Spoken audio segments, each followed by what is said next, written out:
course, we both watched the latest 2 episodes of Daredevil Born Again, episodes 5 and 6. I think they definitely made up for all the talking in episode 4. Oh Quite a yeah. bit of Oh action yeah. in both episodes. With episode 5, there's a bank robbery, and Not bad. Not bad. Kamala Khan's father works at this bank.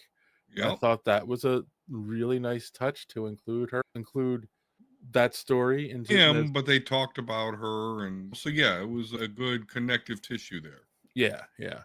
And she's off in California recruiting. That's the current theory online. I did include an article about it in the email that was the reference, that she's out in California putting together the Young Avengers. So we'll see. Why else would a teenage girl be out in California by herself? So, because they didn't mention spring break.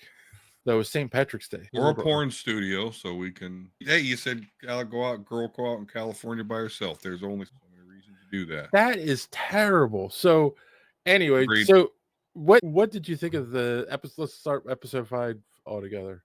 Okay.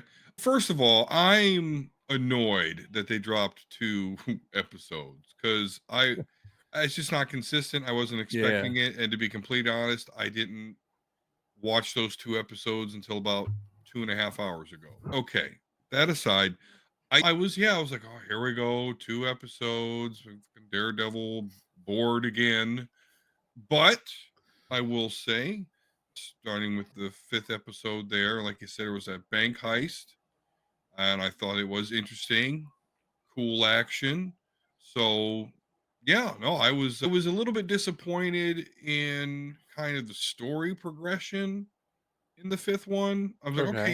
yeah, I got my blood pumping a little bit here, but really what I think them coming with the episode 6 is like, oh, okay, oh, all this shit happened. All right, no, okay, I feel appeased between the 2 as far as the progression. Yeah, I digged episode 5. I thought it was a little lacking as far as progression of the story, but because of the follow-up episode that we got the same day, it softens that blow, and it's overall I was very pleased with it. Yeah. I can't disagree with the being very pleased with it. I don't know exactly why they dropped both episodes this week, other than it feels like this is the halfway point of the season. But yeah, again, I like the connection to the greater MCU with Miss Marvel, Matt being forced to help people, which was getting him into that mindset again, which leads into episode 6, when White Tiger's niece goes missing, and it forces Matt to put the costume on again and go save her from Muse, who does not speak at all in the episode. Nope. Did you notice that? Absolutely. So they're keeping his identity shrouded. I do feel like, oh, go ahead. Yeah, the one complaint I have about the episode 6 is that Muse, right? Like, he's out, he's painting, people know him, and he openly attacks them, like, out in the open. But it's still mystery. Who is this person? How is he able to slink down into the sewer, into his little laboratory there where things are very unsanitary? But what does he carry? He's a serial killer. So that part to me was a little bit off. Just the way like 2 girls come up to him, they know he's the Muse, and he like attacks them, and there's people in pretty close proximity. So that was a downside for me.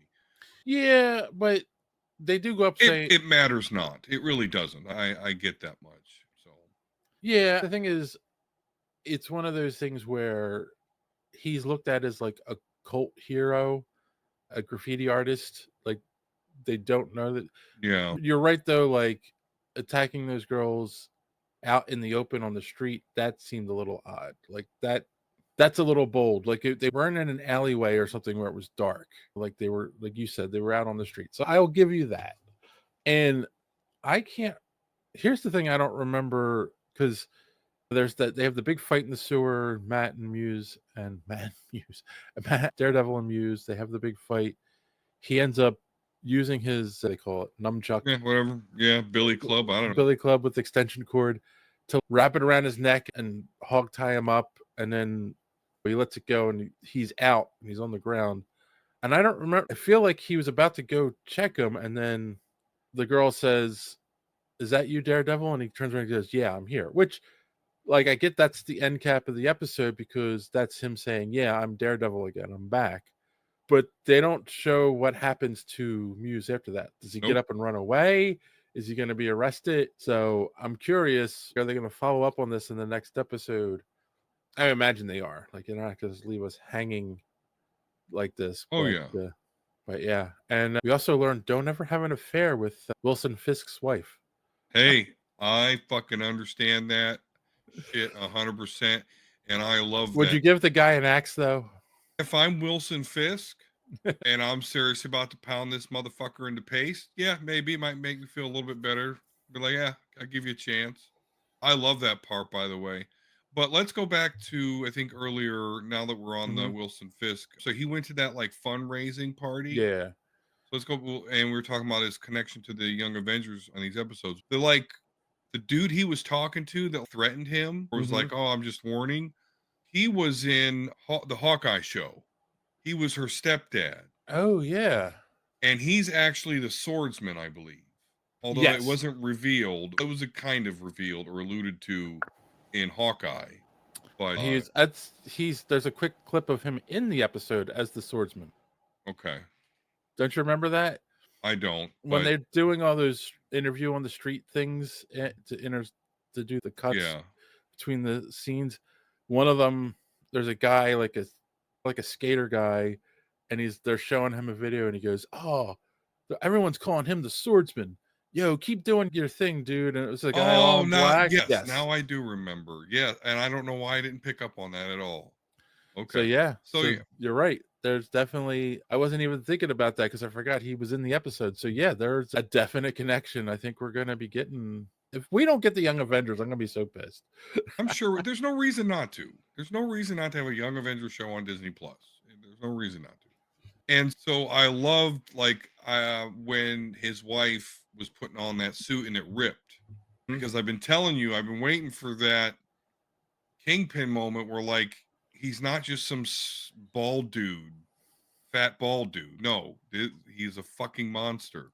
Yeah. And so when his suit ripped, I'm like, oh, I'm sure they're not just insinuating that he's getting fatter, or maybe they are, but we all know what that means when it comes to, because it's all muscle. Yeah. And then when he went down and just beat the piss out of that dude, I was like, okay, here we go. This is cool. Juxtaposing that to the Daredevil doing his thing, beating up Muse, saving that, I can't remember her name, but yeah, it's the niece of the White Tiger. She had a big fucking attitude. But anyway, beside the point. But it was just cool though, because when he's fuck it, and he went and he got his suits. I was like, okay, here we go. This is what I'm talking about. And then again, juxtaposing that to like the Kingpin coming out of Wilson Fisk, I'm liking it. I'm liking it a lot. That's what those whole 2 episodes felt like. It was I get why they did it. Yeah, it's 2 fighters getting ready to go up against each other. Yeah, so. Exactly. Yeah, it was good. It was really good. I'm going to say, if you're not watching it, you're missing out on some great TV. It's just as good as the Netflix series. So, yeah. Thanks for watching this clip from the Superhero Speak podcast. And don't forget to watch us live every Sunday night right here on this channel. While you're here, hit the subscribe button and click the bell for notifications so you won't miss out on any of our great upcoming content. Speaking of content, don't forget to check out our website, superheroespeak.com, where you can find the podcast, links to our social media, merch, comic reviews, and so much more. That's superheroespeak.com. Thanks for watching, and don't let your cape be caught in the door. See you next time.